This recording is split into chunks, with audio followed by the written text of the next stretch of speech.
celebrating Tita Luz's 23rd birthday. Close up. Come with me to see the birthday girl. May special guest po pala tayo dito.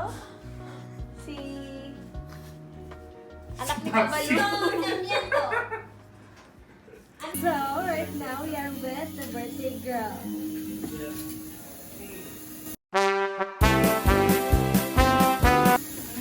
We have some few questions for you, birthday girl. Oh boy. Okay. First question is, what year were you born?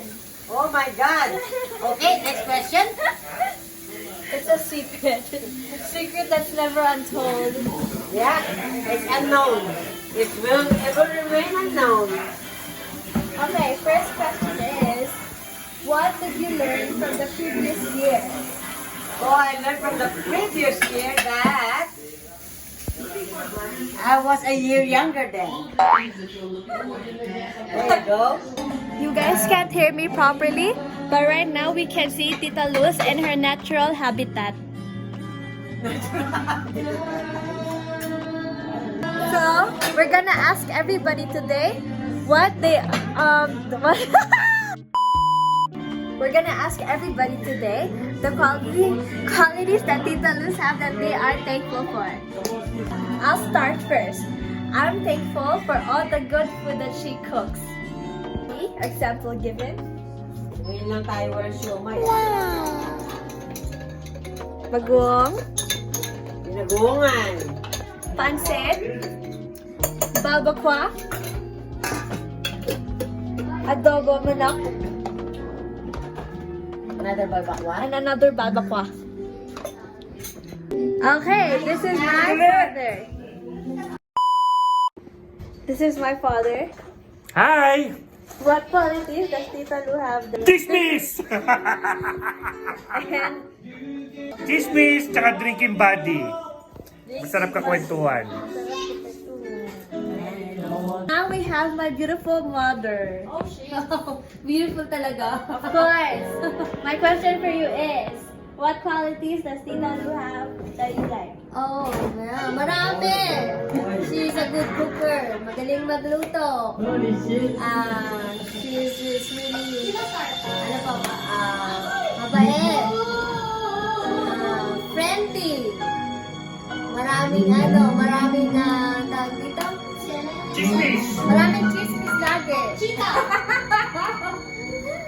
That's it. Ayun! Pupunta-punta. Ay, naku, Tita Tini, kahit magtao ka dyan. Hello vloggers! Ngayon, ang question ko sa'yo is, ano ang mga qualities ni Tita Luz na gusto mo? Nothing. Nothing at all. No comment. Ganyan po ang tinatawag nating kaibigan sa ngayon. Next is the daughter herself.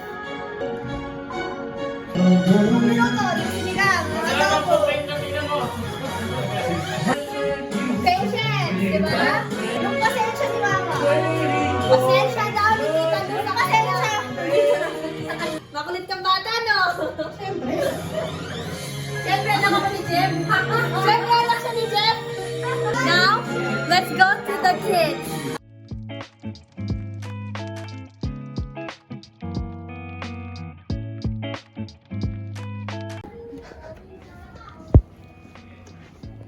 Ngayon, nandito po tayo sa basement ni Tito Luz.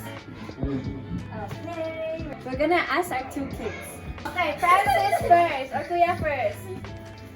Kuya first. What qualities does Tita Luz have that you like? Is she nice? Is she caring? He's nice. Again, louder. Oh. He's nice. She's nice. Oh, ikaw kuya, different naman. Caring. She's caring. Oh, Tita Luz is nice and caring. Oh, dito naman tayo sa nagtatago.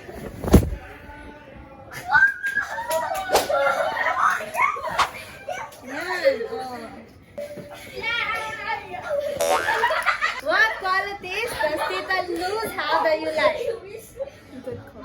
Good cook. Oh, now, the last but but not the least, the Barrio Fiesta best friend, Tito Joseph! Tito Joseph, what qualities does Tito Luz have that you like the most?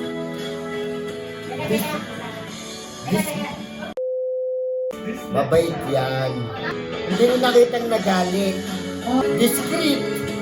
At saka, mahal niya ang mga kapatid niya, anak niya, Amen.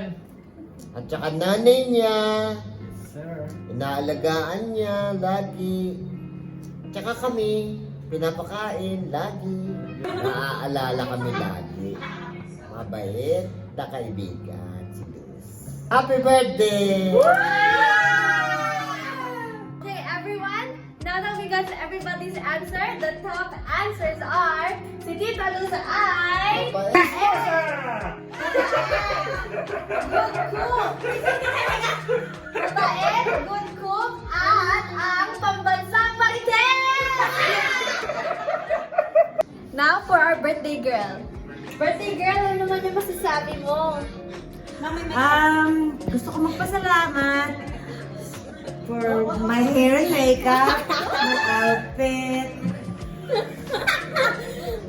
sa lahat ng mga umaten, sa lahat ng mga bumate, sa lahat ng mga nagmamahal, sa lahat ng mga nagustuhan yung luto ko. Sarap kasi nung kari-kari. Ay, hindi, balbakwa.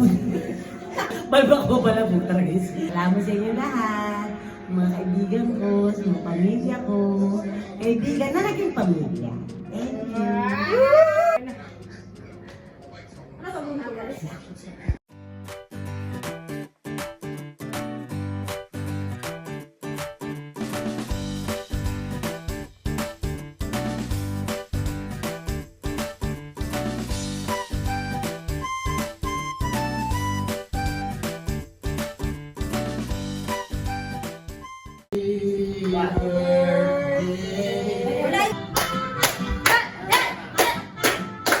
Happy birthday to you.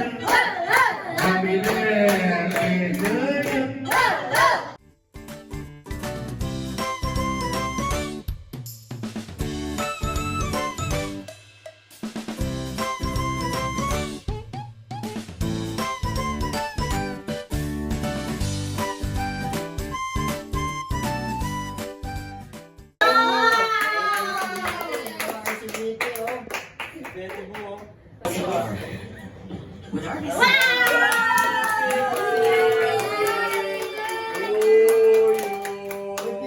Wala kayong video.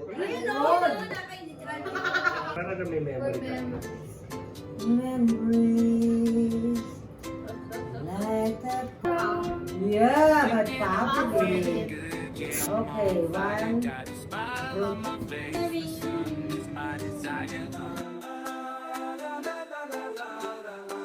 No clouds in the sky, my worries fly away. I'm singing and dancing, catching this perfect day.